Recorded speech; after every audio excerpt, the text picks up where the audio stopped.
Buenas noches, gracias por asistir a la tercera de las conferencias que componen el programa del 9º ciclo de ciudades literarias que venimos haciendo anualmente en homenaje a José Luis Castillo Puche. Esta noche la conferencia se titula José Luis Castillo Puche y su viaje alucinante por el Sáhara español, y que pronunciará el amigo y profesor de la Universidad José Belmonte Serrano.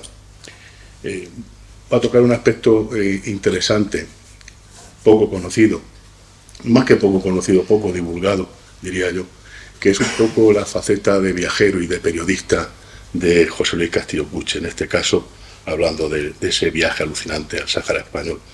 José Belmonte Serrano es profesor titular de literatura de la Universidad de Murcia y, bueno, pues es un conocedor exhaustivo de la obra de Castillo Puche. No en vano la tesis doctoral, su tesis doctoral versaba sobre la novela española contemporánea y el escritor José Luis Castillo Puche. Nombre muy activo a nivel de docencia, ha sido profesor invitado en varias universidades extranjeras, en Estados Unidos, en Canadá, en Perú, en Italia, en Francia, en Suiza. Es crítico literario, la producción que tiene en cuanto a artículos y libros es bastante densa. Y bueno, pues es crítico literario, algunos de vosotros lo seguiréis, de La Verdad, del diario La Verdad de Murcia y de la revista digital Senda. También dirige la cátedra Arturo Pérez Reverte de Murcia. Arturo Pérez Reverte, una de las asignaturas pendientes que tenemos, sabremos ver cuándo podemos traerlo. Y bueno, pues esta noche vamos a pasar un rato con él. Al finalizar la conferencia, pues aquellas preguntas que quieran hacer, pues se puede establecer un debate. Sin más, le cedo la palabra a José Belmonte Serrano, que va a pronunciar la conferencia titulada, vuelvo a repetir, José Luis Castillo Puche y su viaje alucinante al Sáhara español. Muy bien, gracias.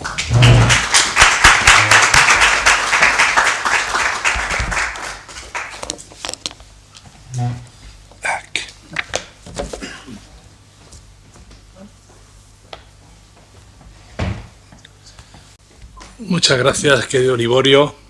Gracias a todos por vuestra asistencia. Gracias, concejal Daniel, por tu presencia aquí.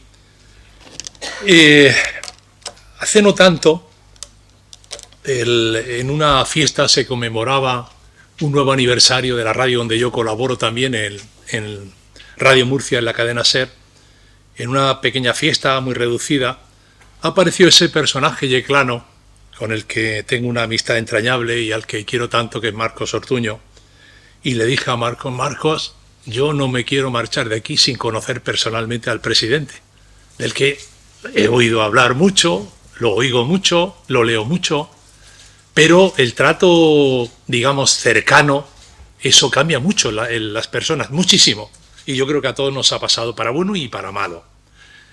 Y efectivamente, ahí andaba yo con Paulina todavía, que no había dado luz, y apareció el presidente, y además que tenía ganas de hablar, conocía perfectamente los artículos del diario La Verdad, sobre todo las columnas de opinión, y estuvimos hablando yo creo que en torno a 45 minutos, porque ya el rompí, yo fui el que decía, este hombre tiene que hablar con más gente, ¿no? Yo no puedo acaparar toda la atención. Y me presentó de la siguiente manera, que nunca olvidaré.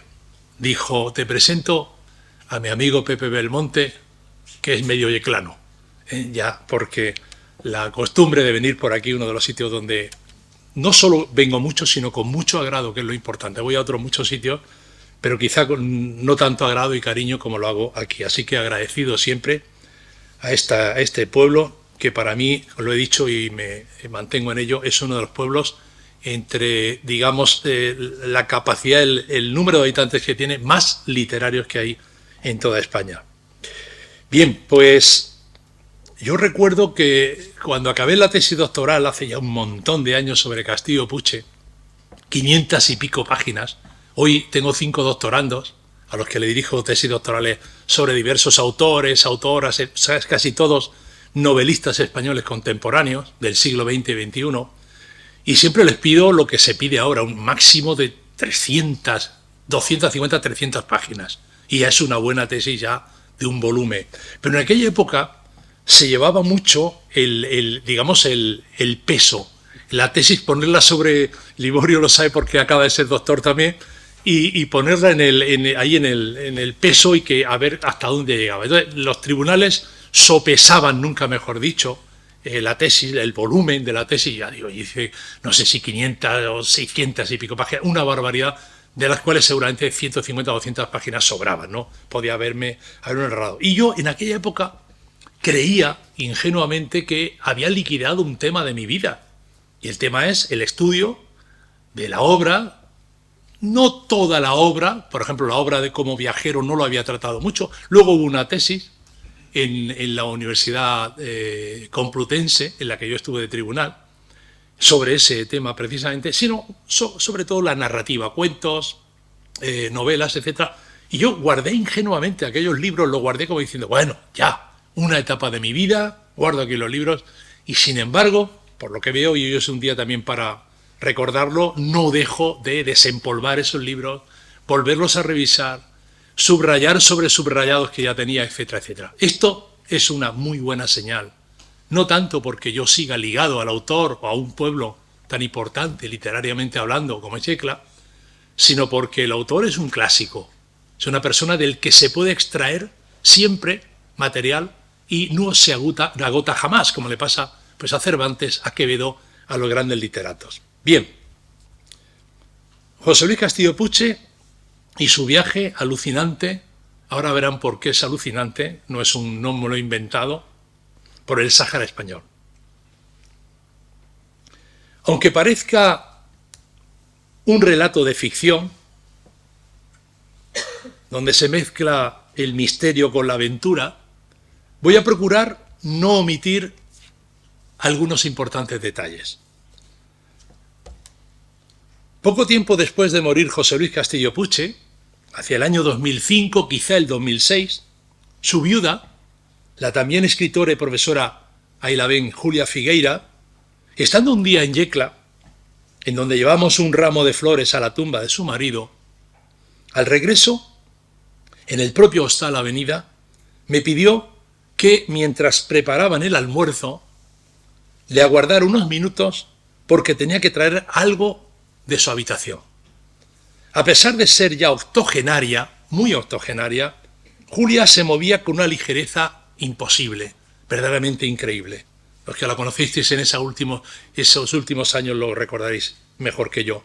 Regresó muy poco después, llevando en su mano una carpeta azul, en cuyo interior había un buen puñado de fotocopias, un paquetito importante de fotocopias. Se trataba de un largo reportaje escrito por Castillo Puche a principios de los años 50 en el semanario El Español, del que luego daré algunos detalles. Agradecí su confianza, siempre habíamos sido dos buenos compinches para enderezar las geniales locuras de Castillo Puche, siempre en la higuera y en su mundo, y que pusiera en mis manos, le agradecí que pusiera en mis manos un material tan frágil y valioso. Julia me advirtió de que se trataba de uno de los reportajes periodísticos más destacados y menos conocidos del escritor yeclano. Un anticipo, recuerdo que insistió mucho en ello, de lo que estaba por venir, tanto como de reportero como de autor de obras de ficción. Deseaba, en resumidas cuentas, que esos folios no quedaran en el olvido, que no se perdieran para siempre, que durmieran el sueño de los justos y que, cuando fuera posible, salieran a la luz y fueran leídos y comentados por los lectores y amigos de Castillo Puche y, sobre todo, por la gente de su pueblo, de Yecla, haciéndoles partícipes de esta sin par aventura que diría Don Quijote. Pocos meses después, leí con detenimiento el extenso reportaje, hice anotaciones al margen, subrayé algunas líneas, ciertos párrafos, pero asimismo he de confesar, con gran pesar, que hasta el verano pasado, hasta agosto del 2023, hace no tantos meses, durante el obligado descanso estival, frente a la inmensa mancha azul del Mar Menor, no volví sobre ese texto con el ánimo ya decidido de que por fin fuera publicado en el número 10 de la revista Écula, como así ha sido finalmente, y podrán disfrutarlo del texto completo en la revista que presentamos dentro de unos días.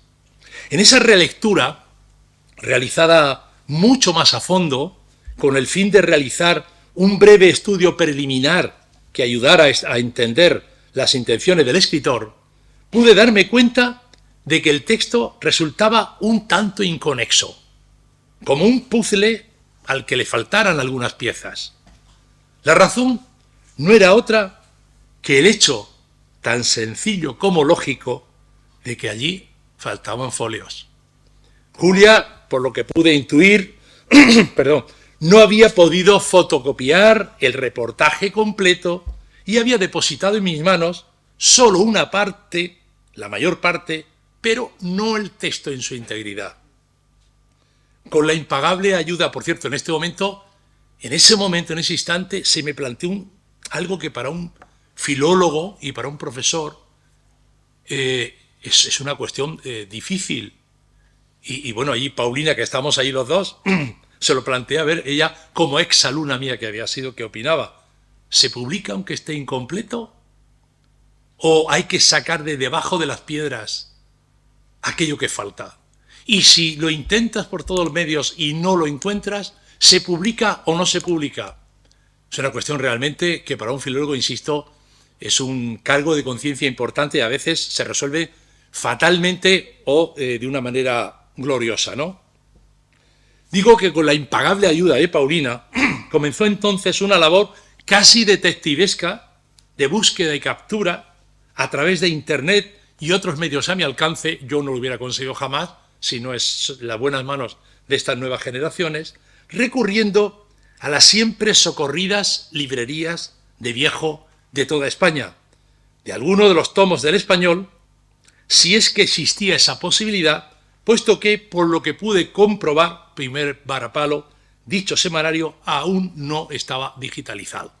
Hoy mismo, sin ir más lejos, un doctorando mío está haciendo la tesis sobre textos periodísticos de Arturo Pérez Reverte. Me ha dicho, lo tengo todo lo que ha publicado en el diario Pueblo, todo lo que ha publicado en La Opinión, el diario La Verdad, etcétera. Claro, con 3 euros me parece que te cuesta como cada 6 meses o por 6 meses o así, ha podido acceder a la digitalización de ese texto. Bueno, pues ya digo, me puse a la búsqueda de ese texto. Bueno, la suerte, quizá por la plegaria de Castillo Puig y de Julia, desde el mismísimo cielo donde ambos están, quiso que en una de las más conocidas librerías de Lance de Murcia, buenísima por cierto esta librería de segunda mano, en La Candela, que ha cambiado por cierto de sitio, antes estaba en la Puerta del Pozo pegada en un lateral de la Catedral de Murcia, la llamada Puerta del Pozo, y ahora está justo detrás de la biblioteca, situada detrás de la Biblioteca Regional de Murcia, un poco en las afueras, encontrara por fin y a muy buen precio, que podía haberme topado con un incunable de estos que no puedes comprar de ninguna manera, ni te lo presta, ese tomo encuadernado del Semanario El Español, que comprendía desde el 21 de junio del 53 hasta el 20 de septiembre de ese mismo año, justo lo que yo necesitaba. Y encima encuadernado. Mira, aquí están todos los... A ver lo que me costó. Yo creo que muy poco. Todavía, o yo no sé si le quitó el precio a este hombre, pero yo creo que no llegó a los 30 euros, 20 y pico. Creía que lo tenía por aquí. Ah, aquí, 24 euros. Aquí está catalogado, las páginas que son 24 euros. Yo cuando vi, por si se arrepentía o le faltaba un cero, corrí, le dije, démelo, lo cogí y salí inmediatamente corriendo. Aquí está todo el trabajo. En total, 14 números, recuerden que es un semanario, 14 números que van desde el 238 hasta el 251. El titular de la portada del primero, cuando abro y empiezo a leer, de estos números aparecidos naturalmente durante la dictadura franquista, era un tanto inquietante. Dice, entre comillas, el titular, titular, la portada del semanario: ¿votar es necesario? Y contesta, vivir es necesario. Estaba claro aquí lo de votar, pero qué tontería. Votar es necesario, y se contesta a sí mismo, dice, vivir es necesario. Se refería, claro está, no a los hipotéticos e imposibles comicios españoles, sino a los de otro país como Francia, que estaba a años luz en aquella época de todos nosotros. Pero eso de hablar aquí de comicios, imposible, años 50.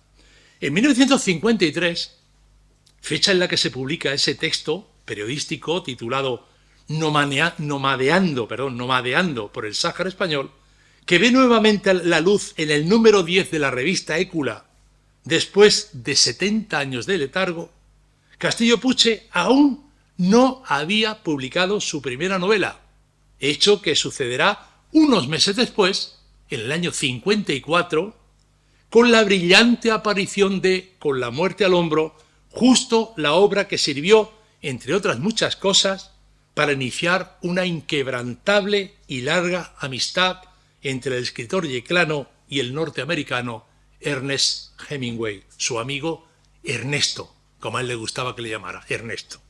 Fue su primer relato editado, pero, recuerden, no el primero escrito, puesto que Sin Camino, si no han leído esta obra, léanla. Es una obra primeriza de un autor que todavía es muy joven, pero es una auténtica maravilla. Sin Camino, por su polémico contenido relacionado con las ideas de una iglesia que se negaba a renovar sus huestes, se hallaba bajo la tutela de la férrea censura española de entonces. La publicó finalmente gracias a don Pío Baroja, que llamó, etc., se publicó en Buenos Aires, aquella primera y vieja edición. En España se dio a publicar en el 80 y pico, creo recordar. Esa edición de Destino la tengo yo. Un año antes de Nomadeando, en el año 52, Castillo Puche había publicado su primer libro propiamente dicho, libro, no novela, titulado, ahí lo tiene, he encontrado esto no más grande, Memorias íntimas de Aviraneta, réplica a Baroja, entre paréntesis, réplica a Baroja, que, como en su propio título o subtítulo se indica, suponía toda una razonada contestación al mismísimo don Pío, que vivía, recuerden, murió en el 56, 57, ¿no? 56 creo, al mismísimo don Pío, sobre uno de los personajes más renombrados de su narrativa, Eugenio de Aviraneta. De hecho, en este reportaje del que vamos a hablar aquí ahora, sobre el Sáhara, que nos ofrece Castillo Puche, cuando se habla de Caro Baroja, sobrino de don Pío, ilustre sobrino, etnólogo muy conocido, uno de los más ilustres visitantes del desierto, con el que coincide durante esos días, explica, y le dice Castillo Puche a Pío Caro Baroja, perdón, sí, a Pío, no, Pío es el hermano, a Julio se llama, le dice, también me pareció correcto decirle que yo acababa de publicar una especie de mentís del Aviraneta de su tío. De mentís de la Aviraneta de su tío. Como son los Baroja, yo me imagino ese momento debió ser una tensión increíble. Sabemos con certeza, yo al menos sí lo sé, porque así lo ha explicado en alguna ocasión el propio Castillo Puche, que a la familia Baroja no le hizo ninguna gracia que un periodista todavía joven, todavía inexperto, todavía desconocido, que no había publicado ni un solo libro, le enmendara la plana a todo un don Pío Baroja, poniendo en evidencia alguna de sus más sonadas mentirejillas, porque Aviraneta dice que es pariente suyo. Cuando habla de las memorias, en esas memorias de un hombre de acción, habla de un pariente suyo. Castillo Puche, en esas 300 y pico páginas de las memorias íntimas de Aviraneta, demuestra que no tenía nada que ver, no había ningún parentesco, cosa que me imagino a los Baroja. Tanto es así que hay un libro que se llama Los Baroja, un libro de casi 500 páginas, lo escriben los dos sobrinos, Julio y Pío. Con Pío tengo buena relación, con Julio no lo llegué a conocer. no nombra ni una sola vez a Castillo Puche. Cuando Castillo Puche fue quizá el escritor más cercano a Pío Baroja en los últimos años de vida de Pío Baroja. No lo cita ni una sola vez. Castillo Puche lo esperaba, obviamente. Sabía que no iba a citarlo ninguno de los descendientes. Conviene aquí recordar que en una larga entrevista que yo mismo le realicé a Castillo Puche en el año 2000, 4 años antes de su muerte, fui a Madrid a verlo, recogida en el volumen titulado Visiones y apariciones de un escritor, cuando le pregunté sobre su faceta de incansable viajero, el novelista yeclano respondió esto que le voy a contar. Dice: viajar ha sido para mí casi una necesidad vital, una renovación del espíritu, una experiencia saludable no solo físicamente, sino también mentalmente. Todo esto lo he escrito yo en el prólogo de mi libro América de cabo a rabo, donde he llegado a decir que si no viajara me volvería loco. La aparición de Nomadeando por el Sáhara español supone un serio y firme anticipo de los libros de viajes de Castillo Puche que él publicará con posterioridad. Nos referimos a obras como, de aquí hablé el año pasado, aquí hablé de esto mismo, América de cabo a rabo, una obra realmente también divertidísima hoy por hoy, del año 59, y El Congo estrena Libertad, aparecida en el año 61, donde Castillo Puche estuvo incluso condenado a muerte porque lo confundieron con un reportero ruso, con las barbas, como él vestía, era un ruso y se escapó de milagro gracias a un cónsul que había allí. Nomadeando apareció en 1953 en El Español, semanario, como queda impreso en sus páginas, cito, de los españoles para todos los españoles. La consigna está clara que pertenece a esa época. La dirección y administración estaban situadas en el número 55 de la madrileña calle Zurbano, muy cerca de la Castellana, hoy en el centro, un centro importante. Entre los colaboradores figuran nombres muy relevantes, ahí tiene una foto, seguro ya saben quién es, como los de los cineastas Luis García Berlanga y Juan Antonio Bardem, uno de los parientes de los tíos de los actuales Bardem.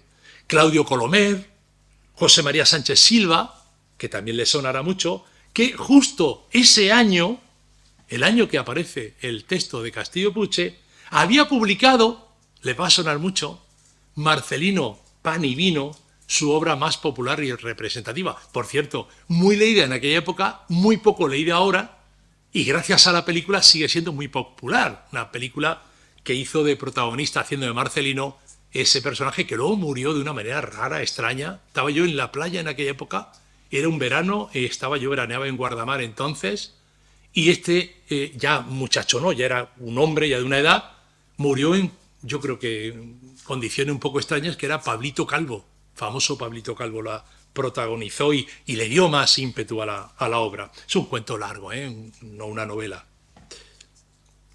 En sucesivos números fueron apareciendo novelas cortas de autores como Concha Espina, habló naturalmente del español, Juan Antonio Zunzunegui, Luis Romero, que en el año 51 había obtenido el premio Nadal con La Noria, Miguel Delibes, Francisco García Pavón e Ignacio Aldecoa, casi todos ellos, o todos, contemporáneos y amigos, unos más, otros menos, del propio José Luis Castillo Puche. Por cierto, ahora que aparece ahí la portada de Marcelino Pan y Vino, es curioso, porque cuando pasan de moda ciertos libros, aunque sean libros importantes y ya clásicos, son para comprarlos de segunda mano baratísimos. Yo le regalé a mi hijo, cuando cumplió yo creo que 10 años, yo creo que fueron los 10 años, le compré este ejemplar de Marcelino Pan y Vino en la primera edición si es que los dibujos son grabados en realidad, son grabados propiamente dicho de este personaje que ahora diré, y no creo que llegara ni a 50 euros. ¿Por qué? Porque Sánchez Silva ya no es conocido.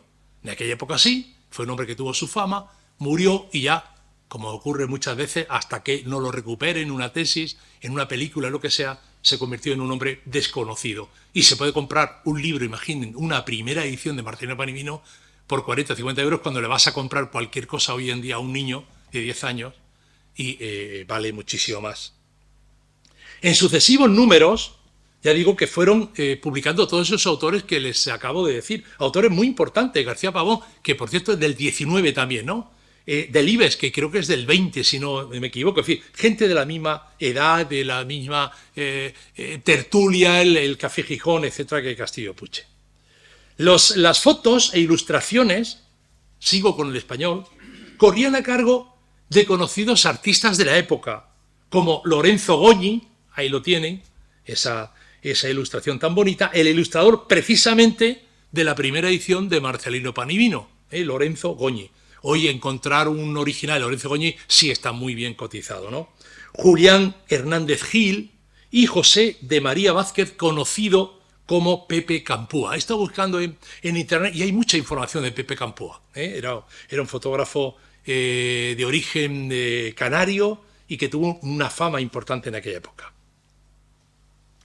Con respecto a las fotografías que acompañan los textos de Castillo Puche, el propio escritor yeclano, menos mal, en una de las entregas de este reportaje periodístico, manifiesta que la mayoría de estas instantáneas fueron tomadas por un capitán de la guarnición apellidado Micó.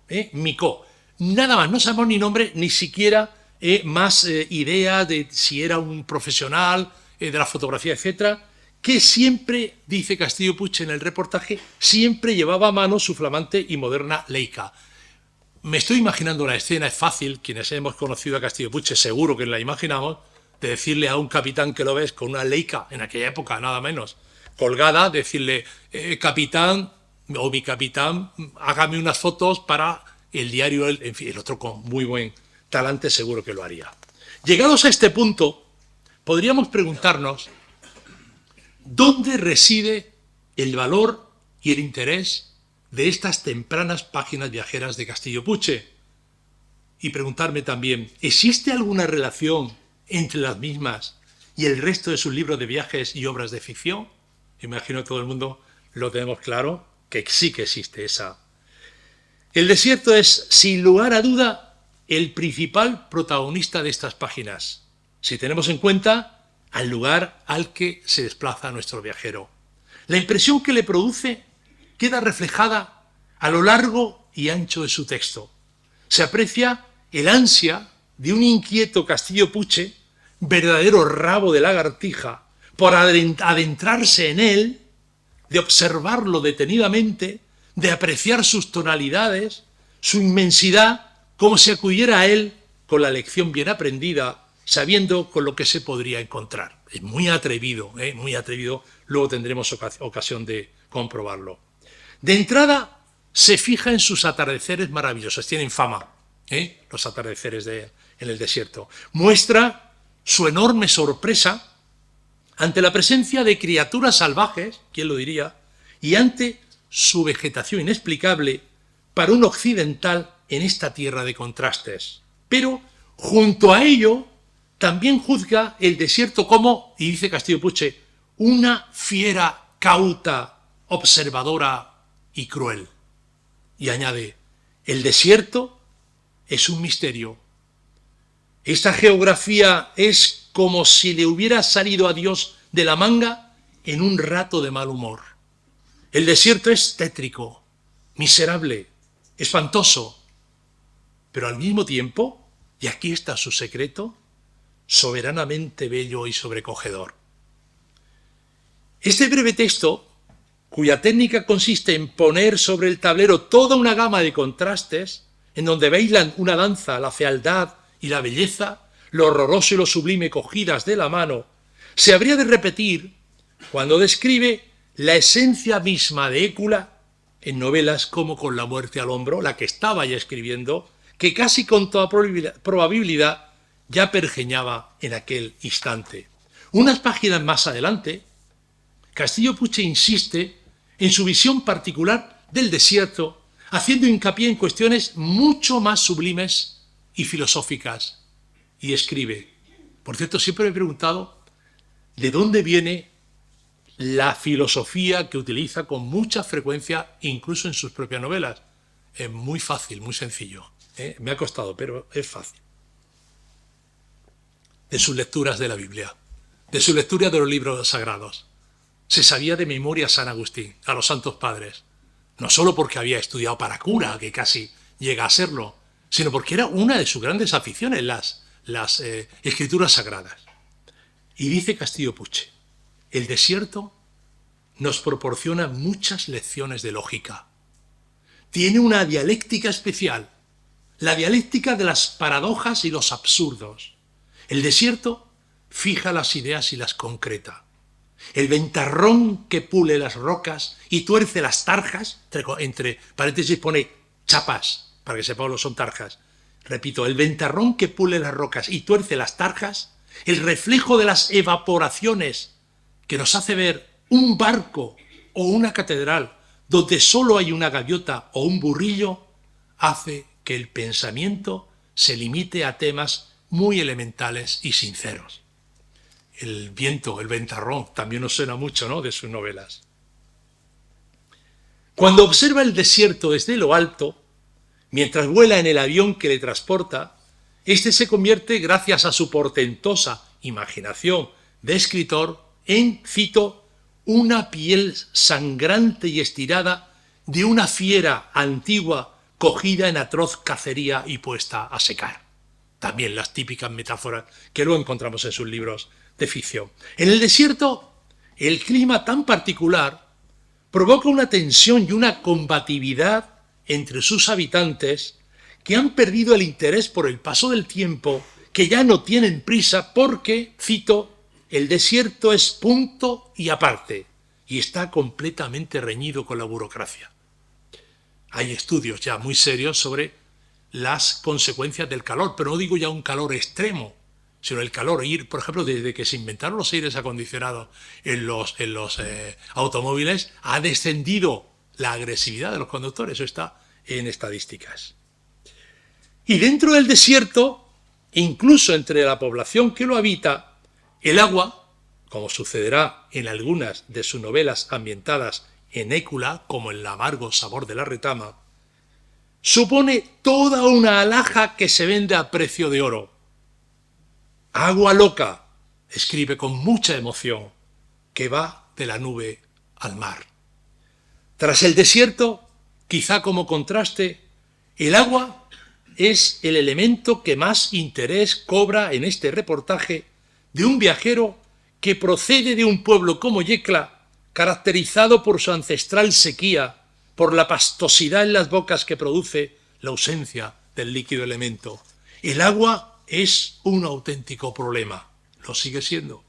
Nuestro atrevido reportero se ve en la necesidad de utilizar agua de mesa para desprenderse de la espuma del jabón después del afeitado, al tiempo que se fija, cómo no, genio y figura hasta la sepultura, en esas moras, cito, que iban y venían hacia los pozos, balanceando las grasas puestas sobre la cabeza. De vez en cuando tenían que echar mano a las latas y dejaban al aire los oscilantes pechos. Al comprobar que nos asustábamos, reían con sus dientes blanquísimos como carne de coco o bolas de alcanfor. El desierto y también las gentes que lo habitan, que se mimetizan en su inmensidad, militares, aventureros, visitantes y nativos.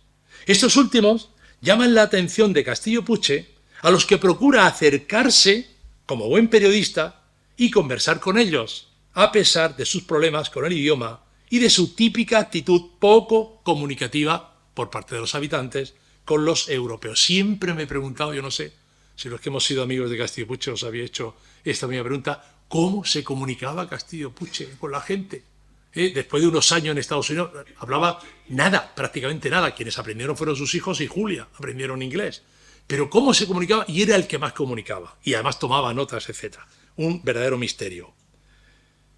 En su nomadear por estas tierras, el novelista se encuentra con personajes que se creen iluminados y un poco locos, que producen miedo por sus palabras, gestos y apocalípticas predicciones. Entre ellos, se encuentra el moro elegante del zoco, que en medio del sol abrasador mueve mucho las manos, que chilla y al que nadie osa acercarse por lo que pueda pasar. Un moro que predica valiéndose, como en los pregones de ciego de la vieja Murcia, de un enorme cartel y que habla, según le traducen a Castillo Puche, del mal de ojo, de la mala suerte que nos persigue a todos.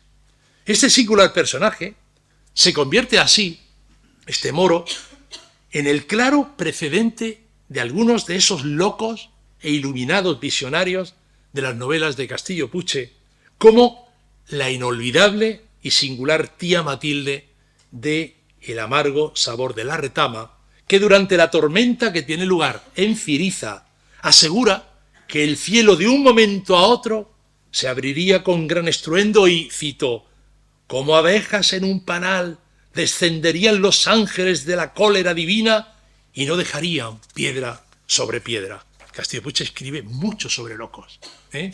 Sus obras podría ser no una tesis, pero sí un buen artículo sobre ese asunto. El escritor yeclano mira con simpatía y con buenos ojos a estos sacrificados habitantes del Sáhara español que parecen duques venidos a menos, que se muestran resignados, algo tristes, y justo entonces, cuando menos se espera, dejan asomar su sonrisa socarrona y cínica.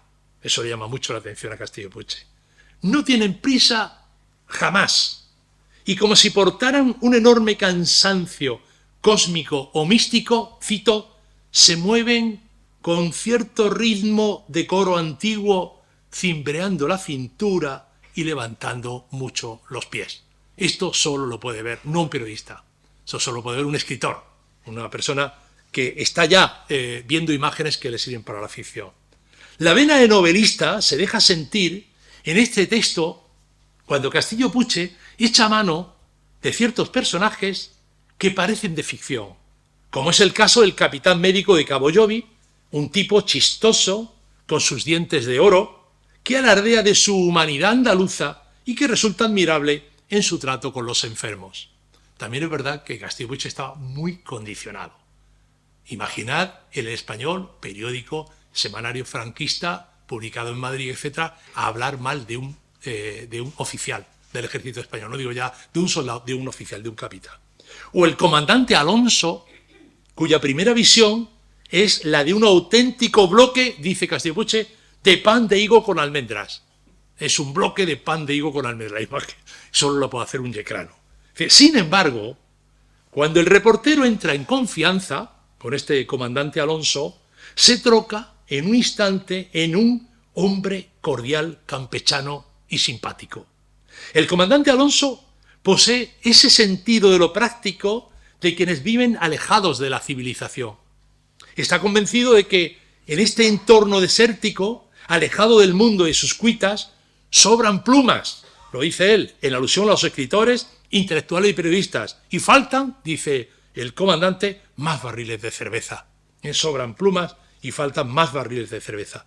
De no menor interés en estas páginas periodísticas son los llamados condes de Dora, un singular y millonario matrimonio que lucha contra las alimañas del desierto para defender su enorme parcela en donde tratan de aclimatar determinadas semillas y plantas traídas de Europa, gastándose para ello casi toda su fortuna. Son personajes increíbles, de estos personajes estrambóticos, ¿no? Raros, que aparecen con mucho dinero, pero que están ahí plantados. Estaba pensando, por ejemplo, en Memorias de África, ¿no? Esta película también, por supuesto, el libro de Isaac Tines.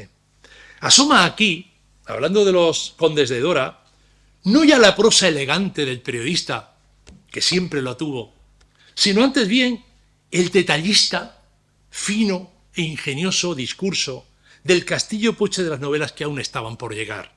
Y dice, la condesa no parecía una figura real, era como una aparición portentosa, joven, rubia, con el pelo ondulado y muy corto, vestía una cazadora amplia, cinturón muy ceñido y pantalones con polainas. No llevaba ni una brizna de pintura en la cara. Su fino cutis, con el sol del desierto, había adquirido sobre la piel rosada una especie de irisaciones de cristal veneciano o no sé qué cosa sutil y transparente. Yo me imagino al director del Español, cuando leyera esto, como diciendo, nene, oye, que eres un periodista, un reportero en el desierto, ¿de qué vas, no? Se llevaría una gran sorpresa, o a lo mejor le agradaba. El texto periodístico de José Luis Castillo Puche está amenizado por muchos pasajes y anécdotas de carácter puramente novelesco. Baste recordar, tenía como 3 o 4 ejemplos a elegir, al final me decidió por uno, baste recordar un único ejemplo para darnos una idea cabal de este asunto. Sucede cuando se nos relata el extraño, quijotesco y no menos increíble y alucinante viaje nocturno a pie de Castillo Puche y un tal Muñoz, solo sabemos que se llama Muñoz, a través del desierto, desde Dora hasta el Ayun, con más de 40 kilómetros de distancia. Increíble. Y lo curioso es que se despide de los condes de Doras, adiós, nos vamos, y le dice, pero, ¿estáis locos? No, nos vamos andando, tranquilos. ¿Cómo que? Pues los dejan que se vayan andando. Cito este texto, todo pertenece, escrito por Castillo Puche. Al principio íbamos muy eufóricos, al paso de 1, 2, 3, y cantando canciones del Frente de Juventudes. Todo nuestro empeño consistía en no perder la pista que señalan de trecho en trecho, los pilones de piedras en el desierto. Era una noche cerrada y los ojos no conocían esta experiencia de la noche hecha auténticamente boca de lobo. De vez en cuando aparecían y desaparecían las estrellas entre el galopar de unas nubes de formas extrañas. Nos habían dicho que la luna aparecería por la izquierda y que no nos perderíamos si siempre caminábamos de frente. Pero esto es muy difícil decirlo. Perdón, muy fácil decirlo. A los 10 kilómetros, más o menos, me di cuenta de lo absurdo y temerario de la empresa. 10 kilómetros que son 1 hora y cuarto más o menos, ¿no? Yo creo que Muñoz cantaba por no llorar. Si este hombre, me dije, acostumbrado al desierto, está tan nervioso, es que la cosa es grave, dice Castillo Puche. Chocaban los pies contra unas piedras, esquinadas unas veces, redondas otras, y por momentos se hundían en una especie de tierra blanda y floja que me daba la sensación, falsa por supuesto, de humedad, de orilla de río. Estaba ya alucinándose.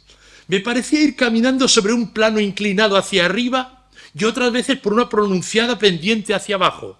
Era como si la tierra hubiera perdido su equilibrio y su armonía, porque al mirar al cielo, tampoco aquel cielo era el que yo me sabía de memoria.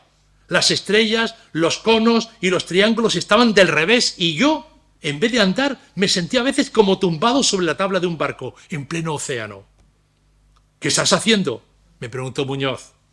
Y es que yo, a veces, sin saber cómo ni por qué, hablaba y decía cosas incoherentes, puros disparates, como en un delirio. Creo que lo que había dicho era, parece que estamos en el desierto.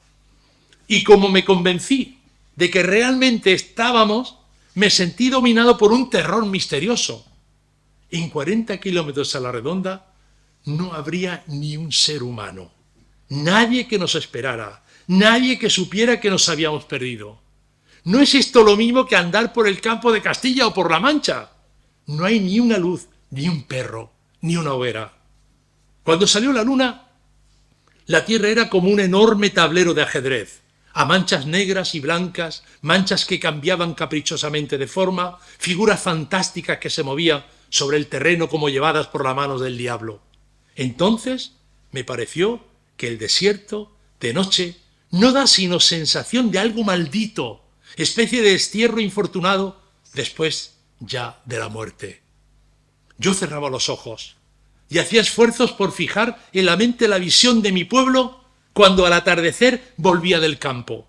Y quería ver la torre y los álamos y las bombillas eléctricas y el reloj del ayuntamiento. Y los veía, pero solo un instante. Rápidamente surgía la brusca oscuridad, los terribles silencios, los súbitos resplandores, los insólitos ruidos, las inauditas voces. El desierto, como una calavera vacía, se puebla de pronto de vívidos recuerdos. El desierto es la soledad hecha clamor, el silencio convertido en grito, la paz trastocada en tortura. Si quieres, descansamos, vamos muy deprisa, dijo Muñoz. Pero yo apretaba el paso. No quería detenerme, no quería sobre todo que Muñoz notara que sentía miedo, auténtico miedo, porque había visto en torno a mí sombras que corrían, ojos que me miraban, y apretaba más el paso. Llegó un momento en que la luna apareció redonda como una naranja.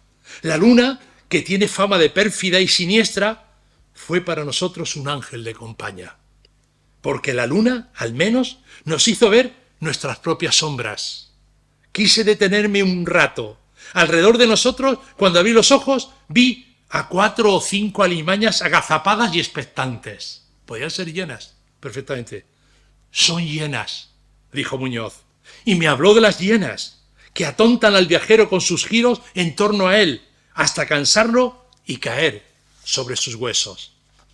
Muñoz había estado en Rusia y no recordaba una marcha que se pudiera comparar con esta nuestra. Cada 10 minutos nos apuntábamos 1 kilómetro hasta que, amaneciendo, vimos a lo lejos unas manchas negras y otras blancas. Era como una gallina clueca negra con muchos y blancos huevos bajo las alas. Las palmeras nos dejaron al descubierto las cúpulas del Ayun. Un gallo cantó y comenzamos a cantar nosotros como locos. Cuando quisimos darnos cuenta, los centinelas nos habían dado el alto. Estábamos sobre una especie de puente seco. Lo atraviesa el Seguía en Hanra, y uno de los más grandes ríos del desierto. La arena de un color rojizo estaba agrietada en figuras extrañas y caprichosas. Cuando llueve, este río se convierte en un gran lago, pero ahora su lecho de arena estaba reseco y resquebrajado. Ahí donde yo ponía los pies, la arena quedaba empapada en sangre. ¡Cabo de guardia!, gritó el centinela, y empezaron a aparecer pardas chilabas por todas partes y moros con cara de sueño. Nos acompañaron a un cafetín y allí, al ver nuestro estado, pusieron agua a calentar y prepararon unas palanganas con sal y vinagre. El cocinero dijo que iba a preparar también su remedio radical. En una jarra echó varias cucharadas de miel, 2 o 3 cucharadas de leche, media docena de yemas y coñac. Me costaba tragar aquel brebaje, pero tan pronto lo pasé, me entró un profundo sopor sudoroso. Me tumbé encima de una mesa de billar y me echaron una manta por encima. Yo mismo me oía roncar y oía a Muñoz que me decía: «Por Dios, cocinero, la primera rueda de churros para mí». Poco faltó para que fuese necesario traer un camello para sacarme de allí. Me sentía profundamente, inmensamente, soberanamente feliz. No me hubiera importado morir en aquel momento. A lo largo de este reportaje, el escritor yeclano no olvida nunca sus orígenes murcianos. La esposa del comandante del Servicio Geográfico destinado en el Sáhara procede precisamente de Murcia. Los higos chumbos de Sidi Ifni, menudos y morados, no son estos desde luego, recuerda haberlos visto comer en Murcia por los huertanos, cito, por la mañana como si fueran churros. En su deambular por el desierto encuentra vino de Jumilla para tomarse mezclados con él. En aquella época se ve que Yecla no estaba muy puesta. Los jumilleros todavía se adelantaron. Encuentra vino de Jumilla para tomarse mezclados con él, ya se lo puede imaginar, unos huevos crudos. No aparece, sin embargo, aunque la cita de pasada, ya lo hemos visto anteriormente, su ciudad natal, Yecla, o al menos no la cita con ese nombre, pero sí se intuye su presencia cuando en el pasaje en el que se pierde por el desierto, pensando en un final nefasto, echa de menos la torre de la iglesia, los álamos y el reloj del ayuntamiento. Nuestro autor, que ya había escrito Sin Camino, como decía yo al principio, pero que seguía pendiente de autorización oficial de la censura para llevar a cabo su publicación, con lo que ya poseía una experiencia tanto en su faceta de narrador como en la de periodista, demuestra ser aquí un excepcional observador con un especial olfato de reportero. A veces utiliza el recurso de describir el transcurrir de la vida desde la altura de un avión, contemplando a una cierta velocidad lo que se mueve por la tierra. Gibraltar, que se ve ahí, desde la ventanilla de un aeroplano parece, dice Castillo Puche, la jiba de un camello. Y los cementerios de España, desde esa misma privilegiada perspectiva, se le antojan, cito, fincas de recreo. Los cementerios, sabéis que para Castillo Puche eran maravillosos siempre. Su lenguaje es claro y directo, muchas veces, casi siempre, elegante y de una especial originalidad, hasta el punto de llegar a la verdadera esencia de la greguería ramoniana, cuando asegura, por ejemplo, que el camello es una especie de indómito pulpo terrestre. Parece una imagen surrealista, ¿no? Más que ramoniana, con el que, por cierto, con Ramón Gómez de la Serna tuvo una gran confianza. Y no faltan ciertos brotes de humor. ¿Cómo va a faltar el humor? Nunca en ningún libro de Castillo Puche. Justo en los momentos más dramáticos, como ocurre en muchas de sus novelas. Así, cuando contempla la delgada figura de un bereber que decide, le dice a él, que se va a poner a régimen, Castillo Puche se pregunta cómo sería este exquisito bereber con sus 5 kilos de menos. Y se responde a sí mismo, sería, seguro, algo así como la anatomía de un ángel vista a la pantalla. Unas líneas más adelante, cuando el capitán médico le explica cómo le realizó a un teniente de regulares que tenía en el pecho destrozado un injerto con un hueso de una vaca, Castillo Puche, guiado por la curiosidad, le pregunta de inmediato por su salud, que cómo está. A lo que el oficial español le responde, pues ahora ha ascendido a teniente coronel y da todos los días por lo menos 3 litros de leche. Le contesta este oficial. Emplea cuando es... Lo mismo no le contesta así, pero se lo inventa Castillo Puche, también apostaría por ello. Emplea cuando es preciso palabras, expresiones y refranes árabes. Este me ha encantado. Este refrán yo lo voy a adoptar ya para Murcia cuando llueva, si es que llueve alguna vez.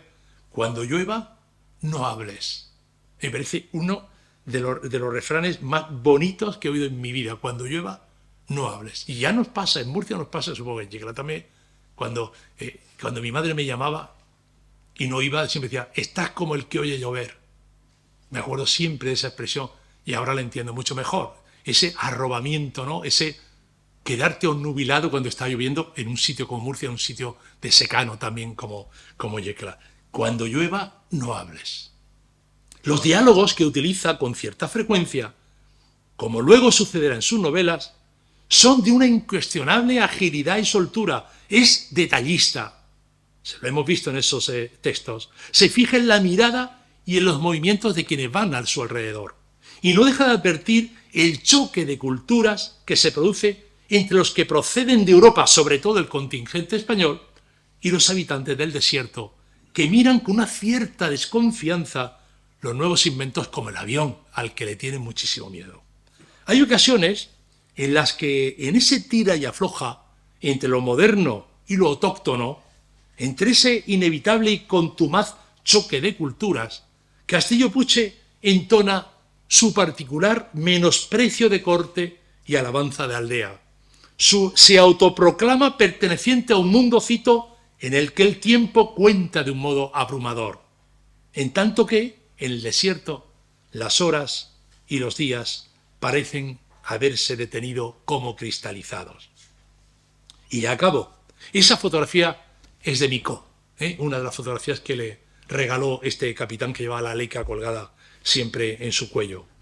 José Luis Castillo Puche, en su Nomadeando por el Sáhara español, demuestra con creces su poderío como brillante reportero, pero al mismo tiempo, en medio de esa prosa netamente periodística, fluye el inequívoco y torrencial rumor de la ficción, la poderosa inventiva y la vigorosa imaginación de un narrador que a esas alturas, en 1953, ya tenía trazado su camino y estaba a punto de salir a escena para saludar a su público.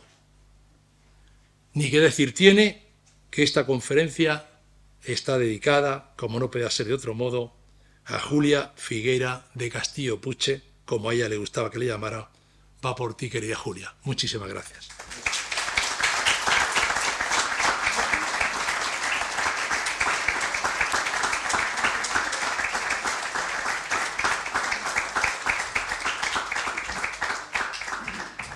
Bueno, pues si tienen alguna curiosidad, alguna cosa sobre... Bueno, repito, van a tener la ocasión, léanlo por favor, se van a divertir mucho. Ahí yo he contado alguna de las... que parece un cuento realmente extraído del texto, pero hay como 3 o 4 de estas aventuras que yo contaba que realmente son increíbles, increíbles. Es decir, se pueden leer como pura ficción, ¿no? Es muy divertido. Yo me lo pasé mal, bueno, no en esta última lectura porque ya la había leído, sino en la primera lectura porque yo pensé, vamos a ver, si luego es un reportaje menor, es una cosa, bueno, de las que tienen todos los autores, el mismo García Lorca cuando se publicaron ciertos sonetos que salieron muchos años después de haber muerto, ¿no? Ya en la democracia, y pensamos mucho, los filólogos, los especialistas pensamos, bueno, si no se hubieran publicado, no pasa nada, pero hay que publicarlo. Hay que publicarlo porque está lo bueno, está lo malo, está lo del principio, está lo de madurez, etcétera, etcétera.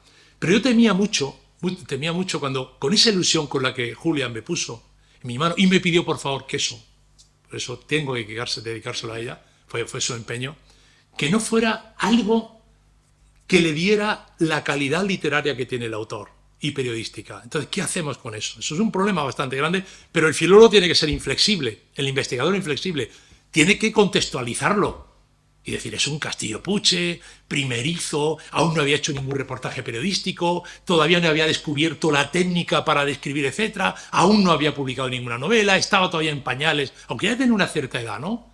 Pero, a ver qué hacemos. La suerte fue esa, la suerte es decir, qué maravilla, tan tempranamente, antes de América de Cabo Rojo, que es una delicia, el Congo Extrema Libertad, que lo es también, etcétera, y los artículos que hemos ido leyendo en periódicos, etcétera, pero ya Castillo Puche tenía, digamos, ese golpe de escritor, ese golpe de periodista y ese lenguaje inconfundible. Yo estaba leyéndolo de nuevo ya la 10ª vez que yo leo estos textos y estaba oyéndolo hablar.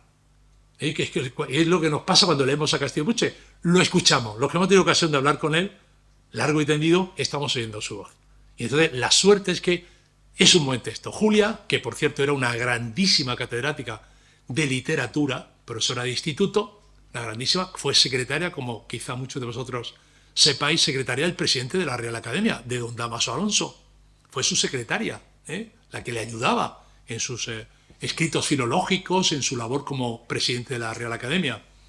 Pero claro, se sacrificó totalmente, y lo sabéis, los que la conocéis, totalmente a enderezar, a que no se desmandara, a que no se fuera por el camino equivocado, a llevar por el sitio que tenía que llevar a ese grandísimo escritor y grandísima persona que fue Castillo Puche. Si hay alguna curiosidad, alguna pregunta que yo pueda responder sobre este tema, sobre José Luis, sobre lo que consideréis oportuno, con muchísimo gusto lo contestaré. Y si no, como vengo mucho por aquí, no hay problema otro día. Bueno, pues entonces le doy las gracias y quedamos emplazados. Liborio va a dar la nótica a Liborio porque tenemos un escritor realmente importante que va a venir a clausurar el ciclo. Aparte de la velada que estaba anunciando José Belmonte, yo os emplazo al miércoles que viene, que es la siguiente sesión, y que será la proyección. Siempre todos los años ponemos una de las sesiones, hacemos cine y literatura. Este año, como el tema protagonista fue la Inquisición, pues nos venía al pelo poder proyectar Aquelarre de Pablo Agüero, y que sabéis que fue premio Goya en su momento. Pero bueno, la presentación correrá a cargo del buen amigo Joaquín Val, que todos los años colabora con nosotros para hacer una introducción. Y bueno, pues nada, os espero el miércoles que viene y ahí ya anunciaremos la siguiente, que será la velada, que será el día 6 de marzo, y en esta ocasión será en el auditorio. Y tendremos con nosotros a Manuel Vilas, aparte de que presentaremos la revista literaria Écula en su número 10. Bueno, pues muchas gracias por asistir y os espero el miércoles que viene.